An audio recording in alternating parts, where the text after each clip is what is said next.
What's up guys, and welcome back to another episode of the Alolan DataDex with me, TheOneIntegral. Last episode we covered Alolan Executor, and I gave you a choice between two Alolan Pokemon, or two Generation 7 Pokemon, to cover today, and they were Gumshoos and Crabominable, and Crabominable went out, so we're covering that for today. But for next episode we have a more powerful Pokemon to look at. We have either Turtonator or Delmise, so Fire Dragon or Ghost Grass. Let me know which you'd like to see covered down below in the comment section by commenting either Turtonator or Delmise, and the one with most votes will be covered in the next episode. But for now, let's jump in and have a look at Crabominable. So, Crabominable is number 740 in the National Pokédex and is a fighting ice type, as well as being the woolly crab Pokemon. It is 5 foot 7 inches or 1.7 meters tall and weighs 396.8 pounds or 180 kilograms, so pretty large and pretty heavy. It's in the Water 3 egg group, surprisingly enough, and the male-female split is a simple 50-50, with Crabrawler being its evolution, and it only evolves into Crabominable when you level up on the summit of Mount Lanakila, so of course remember to do that. Base stat-wise, the highest stat for Crabominable, not surprisingly, is attack at 132, then it drops to health points at 97, defense at 77, special defense at 67, special attack at 62, and finally speed at 43. So basically, physical attacker, pretty slow, but that's the gist of it. Ability wise, there are 3 available. We have Hyper Cutter first, which prevents other Pokemon from lowering its attack stat, which is okay, it's pretty good actually. We have Iron Fist as an alternative, which powers up its punching moves, and being a fighting type, it does get a few of those. And the hidden ability is Anger Point, which maxes its attack stat after it takes a critical hit, which is okay, it sounds pretty good, but the trouble is, you don't really want to be taking any crits, and it's rare that you even do. So the fighting ice type for Crabominable is not great, really. It only resists 3 in Bug, Ice and Dark, it's weak to a total of 6, with Fire, Fighting, Flying, Psychic, Steel and Fairy, and takes neutral from the rest, so overall, not that powerful in terms of defensive stats. Offensive wise, it's okay, it's nothing amazing though. So what moves might you want to be using with Crabominable? Well, first up, at level 22 it can learn Power Up Punch at level 22. 40 base power, of course, is powered up by Iron Fist, and of course it increases your attack stats, so Power Up Punch can be a way, if you're running a defensive Crabominable, to slowly ramp up with each of those attack boosts, which is pretty good. Then at level 37, as a Crabrawler, it learns Crab Hammer. 100 base power, 90% accuracy, it's a water type move, which is pretty good coverage for it, so it's definitely something worth thinking about running. There is also another move at level 37 though, only as a Crabominable though, and that is Ice Hammer. Same power, same accuracy, everything like that, basically just for ice types. Of course you do get stab on that, so you probably want to run that move. You can get both of these, you just have to level up your Crabrawler to level 37 on Mount Lanakila. It will learn Crab Hammer, then it will evolve and it will learn Ice Hammer. So basically that's how you want to run it around there. One fun leveling move is a fighting type move, and then it's Close Combat at level 49. Of course it's very powerful, 120 base power, but will lower your defense stats, so it's really good for a final all-out move, but not good for, consistent damage. A couple of TMs, we have TM08 Bulk Up, having a very high attack stat and a fairly good defense stat too. Bulk Up is definitely a viable move because it boosts those stats and makes them even higher, so definitely certain things about running. And then last TM is TM26 Earthquake, as always, good coverage, definitely something to think about running, 100 base power, pretty solid there.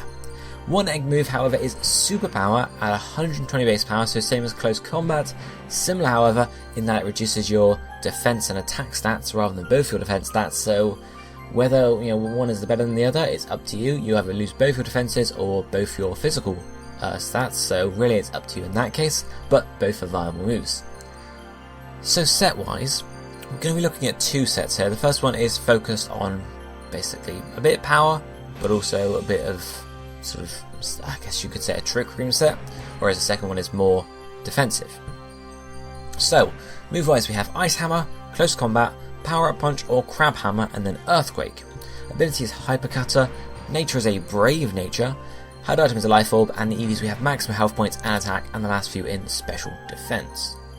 So starting with the moves, we have Ice Hammer as a Ice type stab, Close Combat as a Fighting type stab, then we choice of Power Up Punch or Crab Hammer. Now, Power Up Punch of course gives you this boosts, whereas Crab Hammer is more coverage, and Power Up Punch means you have a fighting type move that you can use if it's super effective, for example, that doesn't reduce your defensive stats. So there's a couple of arguments with both of those, but either one works fine.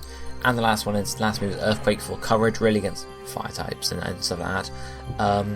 so generally just solid moves there. Hypercutter is to prevent our attack being reduced at all, because that's not really that nice. Definitely not a good thing to happen. And then Nature is Brave. Now, this increases our physical attack but lowers our speed. As I mentioned, this does function as a Trick Room set because we have lowered speed, so it will be higher when we're in a Trick Room scenario. So to make the best use of Crabominable, you need to be inside a Trick Room because your speed stat is just a bit too slow and your defenses aren't high enough to keep you alive, basically. So Trick Room is the best set for this setup here, so hence the Brave Nature. Held Up is a Life Orb for more power, basically. We don't want to restrict ourselves with a choice band, however, because being fast, we could take out one opponent and they switch to a ghost type and you're screwed because you're choiced into close combat, and that's that basically. So Held Item is being Life Orb is definitely the better choice there. And EV wise, we have maximum attack for the power, maximum health points for the all-around bulk. Now, even with being a Trick Room set, yes, you're going to move first, but you might still have to take an attack or two, so all-around bulk is pretty good. And the last few in special defense is to boost that side of your defenses since it is the lower half. In terms of using this, obviously you want the Trick Room setup before you go in. Then you go in and you just attack, basically, that's really it. And in the cases that you think, I can't take this guy out in one hit, and he might be able to take me out in one hit when you're back, I'm going to switch out and survive for later on in the battle. Play it a bit conservatively, but generally, yeah, just attack. So the second set, as I mentioned, is a bit more defensive, but pretty similar. The moves are going to be Ice Hammer, Close Combat and Earthquake, same as before, but including Bulk Up rather than Power Up Punch or Crab Hammer. Ability once again is Hypercutter, Nature is an adamant one this time, Held Item being Leftovers, and the EVs we have maximum attack and maximum health points, as well as the last few in special defense once again. As I mentioned, it's defensive because we have Bulk Up and we want to be spamming Bulk Up as much as possible. So Ice Hammer, Close Combat, 2 stabs, Earthquake, pretty good coverage. Bulk Up, just spam it 2 or 3 times, you have pretty good physical stats there. Hypercutter is same as before. Adamant Nature, we're increasing our attack but we're not reducing our speed. The reason for this is because this set would not work well in the Trick Room, because you'd switch in, Trick Room cool, Bulk Up once or twice, and the Trick Room is basically gone before you can even do any damage. So really it's not that useful, we might as well just not reduce our speed and outspeed those few Pokemon that we can. Leftovers here is actually the Held Item because when we bulking up, we want to be leftover. This isn't all about doing the most damage as possible. This is bulking up and then surviving as well as doing damage at the same time. EVs are the same as before for the same reasons. And in terms of using the set, it's really, as I mentioned, go in, you bulk up 2 or 3 times as much as possible, really, at least once. And then you start attacking and bulk up along the way, and pretty good there. Leftovers hopefully keeping you alive for as long as possible. But that is going to be it for Crabominable today, guys. Do not forget to vote for next episode's Pokemon, either Turtonator or Delmise, whichever you'd prefer. Let me know down in the comment section by commenting either Turtonator or Delmise. But for now, this is going to be it for today, so I shall see you next time.